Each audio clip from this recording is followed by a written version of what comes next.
Ma tahan kaasata veel ühe hääle, et anda meile rohkem infot Liibanoni vaatenurgast kõige kohta, mis praegu toimub. Meiega on nüüd liitunud Angelo Vora, rahvusvaheliste suhete kolumnist ajakirjas Foreign Policy. Angelo, Liibanoni president Joseph Aoun ütles täna, et muud võimalust peale läbirääkimiste Iisraeliga ei ole. Me püüame säilitada tsiviilrahu ja sisemist stabiilsust Liibanonis ning vältida kodusõda, mis ohustaks Liibanoni püsimajäämist. Millele ta siin viitab, kui tõsine on kodusõja oht praegu?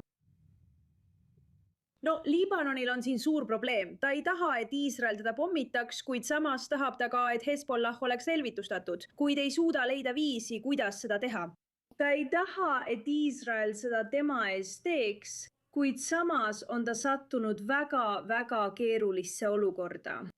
Millele Aoun viitab, on see, et kui Hezbollahga tegeleksid Liibanoni relvajõud, siis võiksid tekkida kokkupõrked Hezbollahi ja armee vahel, aga samuti ka Shia kogukonna ja teiste kogukondade vahel, sest Hezbollahal on Shia kogukonnas endiselt palju toetajaid. Ja asjaolu, et Iisrael on peamiselt pommitanud Lõuna-Liibanoni, kus elavad peamiselt Shia kogukonnad, on juba tekitanud lõhe ja pingeid inimeste vahel. Ja Shia kogukonna liikmed ootavad loomulikult, et ülejäänud kaasmaalased toetaksid neid, mitte Iisraeli. Nii et teatud mõttes, kui ma nii võin öelda, on Iisraelil selles oma roll. Ja eksperdid, kellega me räägime, vaatlejad kohapeal, kellega mina räägin, ütlevad, et soovitatakse kannatlikkust.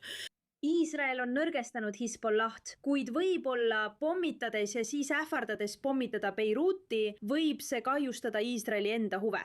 Kas on tahte või jõu ja ressursside puudumine, suur küsimus on, kui võimekas on Liibanoni armee praegu, sest nad ei suuda tegelikult Hezbollah'le iseseisvalt ohtu kujutada.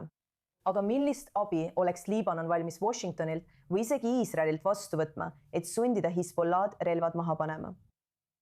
No midagi ametlikku ei saa Iisraelilt vastu võtta ja nagu ma varem mainisin, kannatlikkust. Me peame meeles pidama, et liibanonlased ei aktsepteeri seda kunagi. Aga fakt, et riik on nüüd leidnud julguse tegelikult seda nõuda. Hezbollahi ametlik desarmeerimine on osaliselt seotud sellega, et Iisraeli relvajõud ja nende pommitamised võivad nõrgendada Hezbollahi võimekust. Ja ometi pole see veel läbi, sest Hezbollah ei ole paljuski mitte üks inimene ega ka mitte lihtsalt liikmete kogum selles rühmituses. Aga laiemalt on see rühmitus saanud oma toetuse suured kogukonnalt riigis. Nii et see, mida Iisrael saab Liibanoni heaks teha, nagu ma varem mainisin, on olla kannatlik. Ja mida igaüks saab Liibanoni heaks teha, on tugevdada Liibanoni riiki, mis on aastakümnete jooksul lõpuks jõudnud punkti, kus tal on oma rahva usaldus ja julgus. Ja ma sutlen teile, see on tõesti suur asi. Julgus nõuda Hezbollah ametlikku relvitustamist. Kõige selle legitiimsus saab olla ainult siis, kui Liibanoni riik selle tegelikult ellu viib. Nii et ma ütleksin, et kõik, kes tahavad, et see oleks hea Liibanoni rahvale, Iisraeli rahvale, peavad mõtlema, kuidas me saaksime tugevdada Liibanoni riiki. Siiski ütlevad mõned inimesed, kellega ma Liibanonis räägin, mõned eksperdid, inimesed, kes on olukorraga hästi kursis, et kui rääkida rahvusvahelistest jõududest, siis peab olema UNIFIL-i teistsugune versioon. UNIFIL-i mandaadi tähtaeg saab aasta lõpus läbi.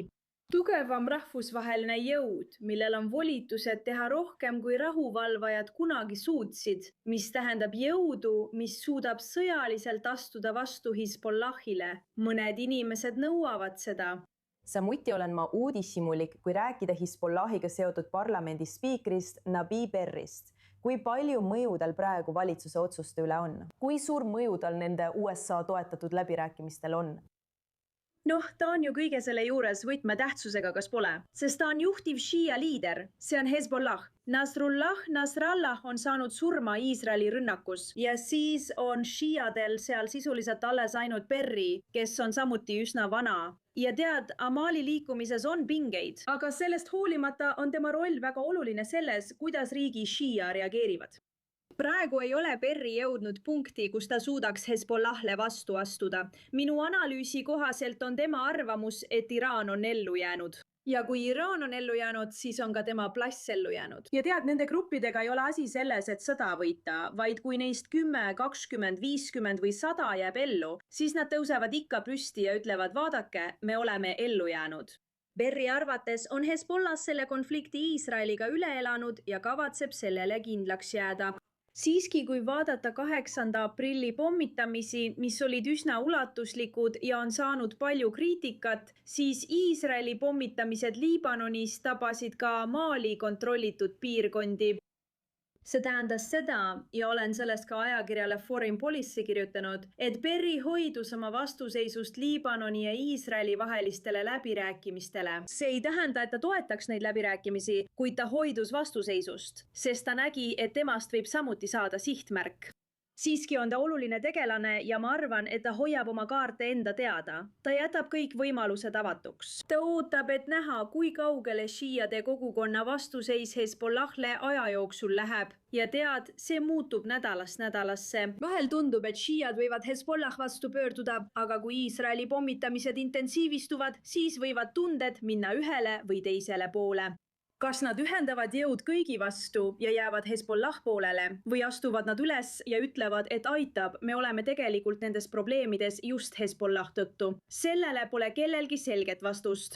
Ja ka Berri ei tea seda, kuid ta kavatseb vaadata, kuidas olukord areneb. Hästi, ja tundub, et me kõik ootame, kuidas see välja kujuneb.